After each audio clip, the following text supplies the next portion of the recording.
नागवंशी रानी का रहस्य। प्राचीन भारत की एक सुदूर रियासत थी नाग नगरी, जहाँ का राजा विक्रांत सिंह अपनी वीरता और न्यायप्रियता के लिए प्रसिद्ध था। परंतु उसके जीवन में सबसे बड़ा रहस्य उसकी रानी चंद्रलेखा थी, जिसके सौंदर्य और व्यक्तित्व ने पूरे राज्य को सम्मोहित कर रखा था। चंद्रलेखा की आंखों में एक रहस्यमय चमक थी और उसकी हंसी में मानो मंत्र फूंक देने वाली शक्ति। लोग कहते थे कि वह नागवंश से है, एक ऐसी प्राचीन जाति जो इंसानों की दुनिया से परे छिपी हुई शक्तियों की उत्तराधिकारी थी। एक समय की बात है, राजा विक्रांत सिंह एक बार वन में शिकार के लिए गया था। तभी एक गुफा के समीप उसे एक अजीब सी आवाज़ सुनाई दी। जिज्ञासावश वह भीतर गया तो वहाँ उसे एक स्त्री मिली, ध्यान मग्न, शांत परंतु अति सुंदर। वह चंद्रलेखा थी। तुम कौन हो? राजा ने पूछा। जो खोजा नहीं गया वही रहस्य कहलाता है, वह मुस्कुराई। विक्रांत सिंह पहली बार किसी स्त्री से यूं हारा। अगले ही दिन वह उसे महल ले आया और कुछ ही समय में दोनों का विवाह हो गया। रानी के आने के बाद से ही महल में विचित्र घटनाएं घटने लगी।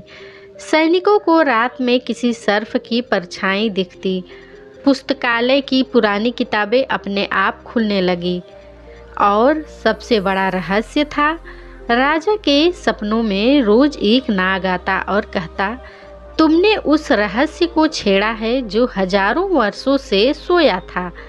राजा परेशान रहने लगा, लेकिन चंद्रलेखा हमेशा मुस्कुराकर कहती, कुछ रहस्य प्रेम से सुलझते हैं, भय से नहीं। रानी और राजा का प्रेम गहराता गया। चंद्रलेखा ने राजा को एक गुप्त सुरंग दिखाई जो महल के नीचे थी और वहाँ एक पुराना मंदिर था जहाँ एक मूर्ति थी शेषनाग की। मैं नागवंश की अंतिम उत्तराधिकारी हूँ, उसने कहा। हमारा कर्तव्य है उस शक्ति की रक्षा करना जो इस मूर्ति में निहित है। विक्रांत सिंह को यकीन नहीं हुआ, परंतु रानी की आंखों में वह सच्चाई थी जिसे वह नकार नहीं सकता था। उस रात रानी ने उसे एक ग्रंथ दिया, नाग विद्या, जिसमें वर्णित था कि कैसे कोई मानव नागों की शक्तियां प्राप्त कर सकता है। परंतु राज्य के महामंत्री भैरवनाथ को यह सब रास नहीं आया। वह वर्षों से गुप्त रूप से राजा की गद्दी हथियाने का प्रयास कर रहा था। उसे जब नाग विद्या और रानी की असली पहचान का पता चला तो उसने सोचा, यदि मैं इस विद्या को पा लूं तो मैं अमर हो जाऊंगा। एक रात उसने मंदिर से मूर्ति चुराई और सुरंग को विस्फोट से ढहाने का प्रयास किया।